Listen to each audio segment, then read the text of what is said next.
Let's talk about new roles for white women, social change, and national development during this time period. There was much social change dictated by that Second Great Awakening, which we've talked about in the past. The social forces transforming this new nation had an especially strong impact on women, white women.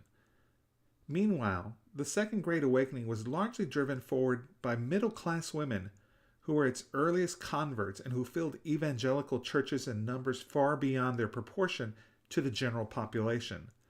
Respectable women formed important women's auxiliaries to almost all the new Christian reform organizations. The role of sexes in religion and economics. Gender implications intertwined with these religious and economic changes. The Republican emphasis on equality and independence as fundamental principles of the United States challenged the traditional concepts of family life, where male patriarch ruled commandingly over his wife and children were now replaced by a new notion of a more cooperative family life. The idea of husband and wife working as partners in raising a family through love and kindness rather than sheer discipline. A transition of this magnitude occurred over a long period of time. Don't get me wrong, it's not overnight.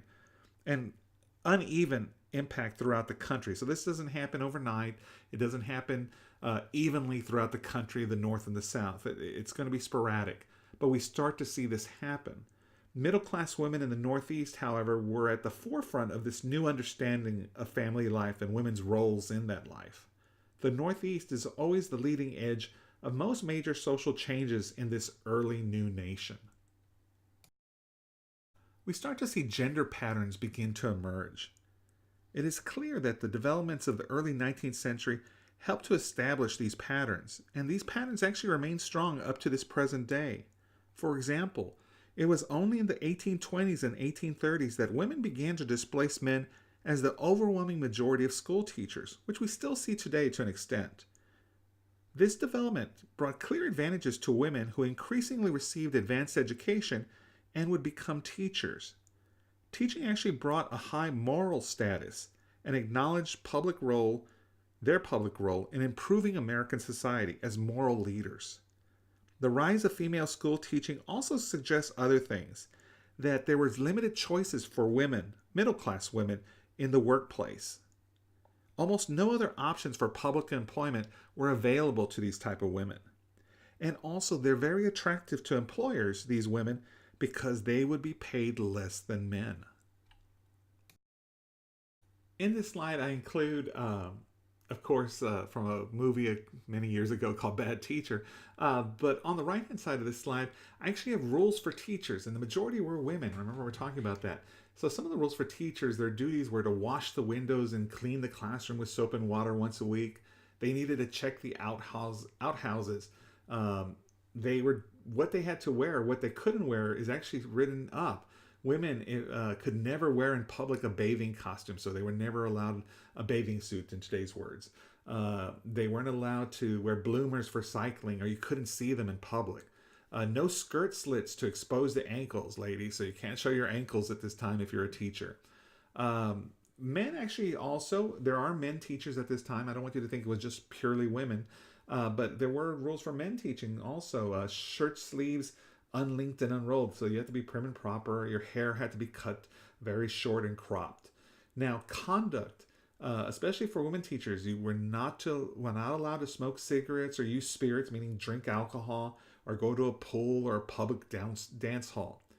And in fact, women teachers were discouraged and sometimes outright forbidden to get married because it was unseeming behavior by women teachers. Because if you get married, then you would probably, I would think you would consummate the marriage, meaning you were in relations.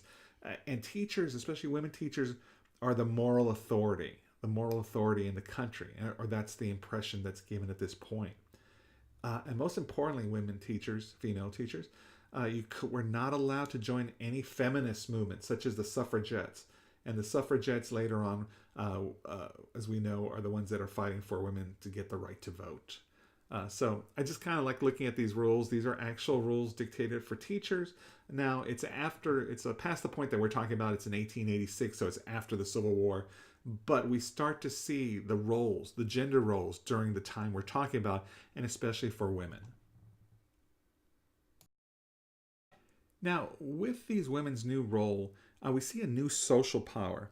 A need to recognize these rapid changes in this period include both positives and negatives regarding the social order. Women, and I want to go back when I say women in this lecture, I'm talking about white women. I'm not talking about women of color, African American women, because they were in the South slaved. In the North, more freedoms, but they were not given the same rights. So we're talking about white women here. But still important, white women did become keepers and start to possess a new social power as moral reformers, and were thought to possess more Christian virtue than men. We could argue even today, as you think about it, if you were to ask if yourself or your friends or your parents or your family, if you took a man and a woman, who do you think would be more moral? In fact, when you tell, if you have a little brother or a sister or son or daughter, if they were to get lost, you usually tell them, and they told me that, and I told my brothers and sisters, we always remember saying, go to a woman, an older woman if possible, because it's just the innate feeling that they're more moral, that you'd have a better chance. And we start to see that, and that's a power. That's a power that they have. This idealization simultaneously, while thinking of them as moral leaders, it limits them, these white middle class women, to a restricted sphere, a sphere of domesticity. Some would call it a cult of domesticity. Think about domestic, that women are in this sphere of domesticity. And domesticity, domestic, that's the house, the family, taking care of dad, the children. So while this social power is real regarding morality, Christian values, it does limit women. I want you to remember this new standard of womanhood could be achieved neither by working class women nor by enslaved African Americans. This is the middle class. This is the middle class women that start to take on this moral power, but the same moral power limits them in this sphere of domesticity.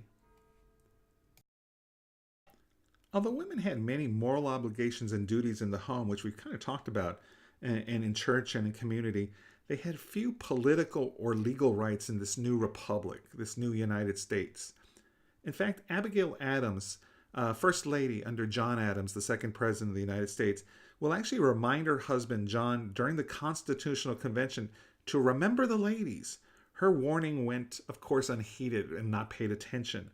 Women were pushed to the sidelines, dependents actually of men, without the power to bring suit, make contracts, own property, or vote. Women could not do any of these things. During this era, this cult of domesticity, which we talked about in the previous slide, a woman was seen as merely a way of enhancing the social status of her husband to make him look better in society. During this era, women are second-class citizens. Now, some would argue, especially if you were a female slave or a lower peasant or working class, that what do you have to gripe about? What do you have to complain about? But I do want you to kind of see this morphing of women starting to ask for more, even these white middle-class women. By the 1830s and 40s, however, the climate begins to change with a number of bold and outspoken women who will champion a diverse social reform.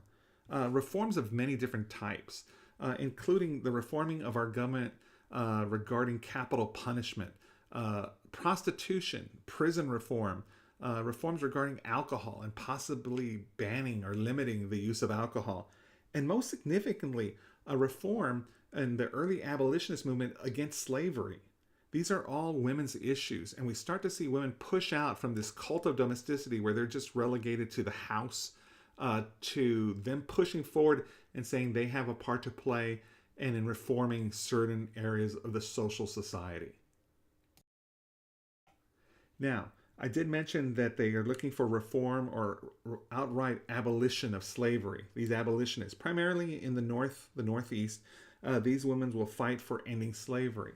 Now, the thinking behind that is, and I truly believe they believe morally that slavery is wrong.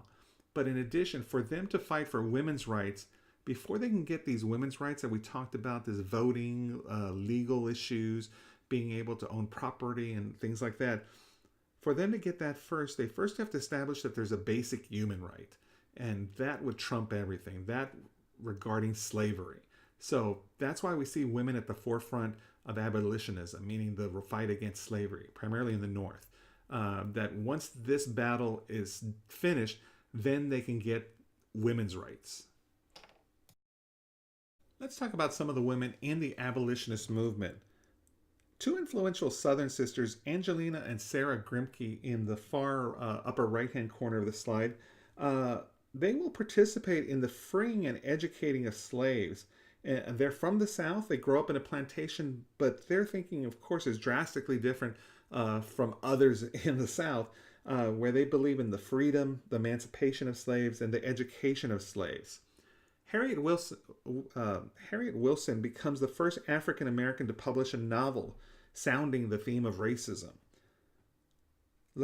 Lucretia Mott, an educated Bostonian, was one of the most powerful advocates of reform, who acted as a bridge between feminist and abolitionist movement and endured fierce criticism wherever she spoke. We see this massive push by women's groups regarding the freedom of this oppressed people, of course, the slaves.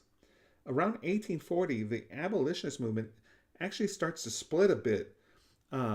The abolitionist movement, we see a split, and it's usually between female abolitionists and male abolitionists, which is quite the irony is so great here that men don't want women part of the group, which of course sounds hypocritical, right? Because are they thinking of women as lesser, so they don't want them part of the group? And these same abolitionists are saying the South is bad for enslaving these people. So the irony is not lost on me, and hopefully you can kind of see it, that the male abolitionists don't want women part of their group. At the same time, they're saying the South is bad because they're treating the black population as inferior. So the irony is just so great in that instance.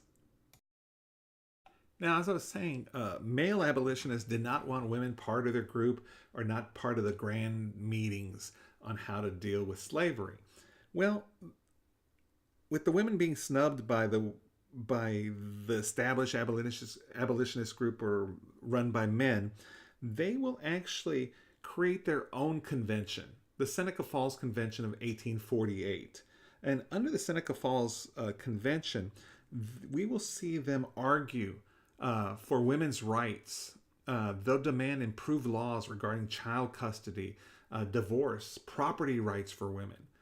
They will demand that women deserve equal wages and career opportunities in law, medicine, education, and the ministry. Women will demand suffrage, and suffrage means the right to vote. A lot of these issues, unfortunately, we still are dealing with today, I would argue. So this Seneca Falls Convention is all about women's rights, but it does tie in to the abolitionist movement, and we talked about that a couple of slides ago, because of basic human rights and, of course, the oppressed slave population, but also women and their needs and their rights. Women's rights. And Amelia Bloomer. Amelia Bloomer began publishing the magazine The Lily, and it advocated for emancipation of women from prejudice and bigotry, primarily from men, of course. The emancipation included temperance, meaning limited drinking or alcohol. It fought against injustice, prejudice, and bigotry, like I mentioned earlier. Now, Bloomer will also advocate for women wearing pantaloons. Pantaloons, and in this slide, are those baggy type pants. And she kind of argues that women are oppressed in a sense by the dress that they are forced to wear, or that they wear a lot of times voluntarily. But if you want to think about those big old hoop skirts that they wore during the Civil War, especially in the South and in the North, and this goes out to the women out there, if you've ever had to dress up, that sometimes clothing can be very confining and limiting. Miss Bloomer, Amelia Bloomer, will say these pantaloons, they're a lot more freeing, they're easier to walk in, and that it allows for greater mobility than the Victorian clothing that women had been forced to wear up to this point.